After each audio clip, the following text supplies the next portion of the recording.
یہ ریڈیو صدائے حریت جموں و کشمیر ہے۔ محمد طارق اپڈیٹس کے ساتھ۔ مودی حکومت کی نگرانی میں 16 غیر ملکی سفیروں کا دورہ مقبوضہ کشمیر ناکام ہو گیا ہے۔ یورپی یونین کے علاوہ خلیجی ممالک کے سفراء نے مودی حکومت کی نگرانی میں مقبوضہ کشمیر کا دورہ کرنے سے صاف انکار کرتے ہوئے کہا تھا کہ حقائق جاننے کے لیے آزادانہ طور پر مقبوضہ کشمیر کا دورہ کریں گے۔ کشمیری عوام اور تمام آزادی پسند جماعتوں نے غیر ملکی سفراء کا دورہ مسترد کرتے ہوئے کہا تھا کہ دورہ کشمیر کشمیری عوام سے ملنے کے لیے نہیں تھا۔ بھارتی اپوزیشن نے بی جے پی حکومت کو سخت تنقید کا نشانہ بناتے ہوئے اسے دوہرا معیار قرار دیا۔ کانگریسی رہنما ششی تھرور نے صحافیوں کو بتایا کہ ان کی طرف سے بھارتی وزارت داخلہ کو مقبوضہ کشمیر تک تمام سیاستدانوں کو رسائی دینے سے متعلق ابھی تک کوئی جواب نہیں دیا گیا ہے۔ ایک اور کانگریسی رہنما کپل سبل نے غیر ملکی سفیروں کی سخت نگرانی میں مقبوضہ کشمیر کا دورہ کرانے پر مودی کو تنقید کا نشانہ بنایا ہے۔ دوسری طرف بھارت نواز پی ڈی پی نے غیر ملکی سفیروں کے وفد سے ملاقات کرنے والے پارٹی کے 8 رہنماؤں کو پارٹی سے نکالتے ہوئے کہا ہے کہ وہ بھارتی حکومت کے ساتھ تعاون کر کے کشمیری عوام کی مرضی کے خلاف گئے ہیں۔ مقبوضہ کشمیر میں آج بھارتی پابندیوں اور لاک ڈاؤن کو 160 روز مکمل ہو گئے ہیں۔ امریکہ میں پاکستان کے سفیر اسد مجید خان نے جارج میسن یونیورسٹی اور دیگر اداروں کے طلباء کے گروپ کو واشنگٹن ڈی سی میں بتایا ہے کہ گزشتہ 5 ماہ سے زائد عرصے سے 80 لاکھ سے زائد کشمیریوں کو بھارت کی طرف سے نافذ کی گئی سخت پابندیوں کی وجہ سے سخت مشکلات کا سامنا ہے۔ بھارتی تعلیمی اداروں میں فری کشمیر پوسٹر لہرانے پر طلباء کے خلاف غداری کے مقدمات درج کیے جانے لگے ہیں۔ اپڈیٹس ختم ہوئے۔ بھارتی سپریم کورٹ نے کشمیر میں انٹرنیٹ کی پابندی کے حوالے سے اپنے فیصلے میں کہا ہے کہ انٹرنیٹ اظہار رائے کی آزادی کا بنیادی حصہ ہے، اس پر پابندی نہیں لگائی جا سکتی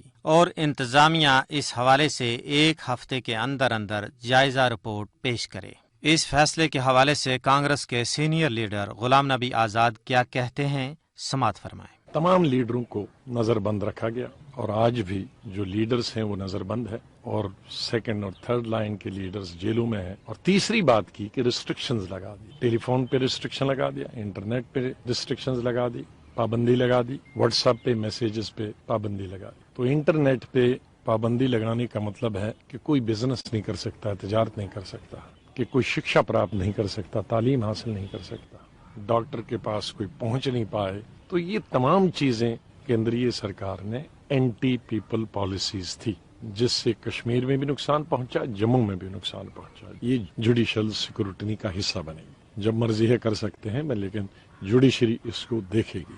تو یہ تمام موٹی موٹی جو چیزیں ہیں جس کا ہم سواگت کر رہے ہیں، اور پہلی دفعہ سپریم کورٹ نے بالکل جموں کشمیر کے جو لوگوں کی ہے اور دلوں کی بات کی ہے اور ترجمانی کی ہے، اس کے لیے میں ان کو بدھائی دیتا ہوں۔ یہ تھے بھارتی اپوزیشن جماعت کانگریس کے سینئر لیڈر غلام نبی آزاد، جو اپنے خیالات کا اظہار کر رہے تھے۔